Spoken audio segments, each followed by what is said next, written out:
यकीनन उम्मत मुस्लिमा ने आपने भी, उम्मत मुस्लिमा ने और आपने भी अपने बच्चों के लिए कपड़े खरीदे होंगे। हम तो कफनों की तलाश में हैं, हमें कई कफन मिल जाए कि हम अपने बच्चों को उसमें ले बैठ लें। सईद अली हैदर साहब, आपने साहिबजादी के लिए और उम्मत मुस्लिमा अपने बेटी के लिए चूड़ियां खरीदा होगा। हमें अपने बच्चों के लाशें नहीं मिल रही है, इनके हाथ नजर नहीं आ रही वहां पे। या अल्लाह, या कितनी गहरी बात कर दी है जलाल साहब कि आज लोग चूड़ियां खरीदने जा रहे होंगे अपनी बेटियों के लिए, लेकिन गजा का बाप शायद वो किसी मलबे तले अपनी बेटी का हाथ ढूंढ रहा होगा कि जिसमें उसने चूड़ी पहनानी थी।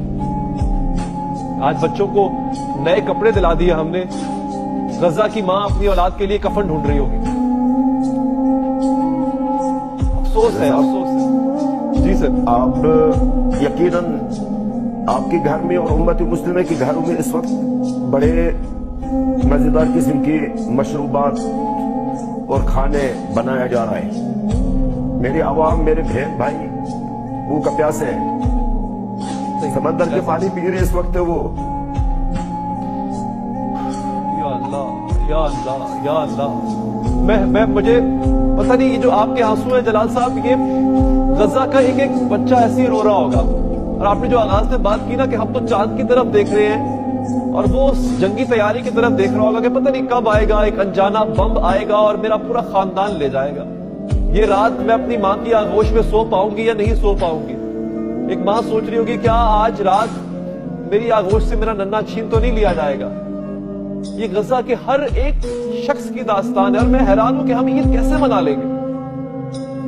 दिल खत्म हो गया। आप लोग मना ले उम्मत मुस्लिमा, भले बेशक वो उनको गजा के अवाम की तरफ से ईद मुबारक है उम्मत मुस्लिमा के लिए, लेकिन हमें कोई मुबारक ना दिया जाए। हमारा ये ईद खूनी ईद है, हमारे बच्चे, हमारा घर बार सब कुछ उजड़ चुका है। सईद अली हैदर साहब, मैं सहाफ़ी की हैसियत से हाजिर हुआ, लेकिन प्रोफेशनल के हिसाब से मैं कर नहीं पा रहा हूँ।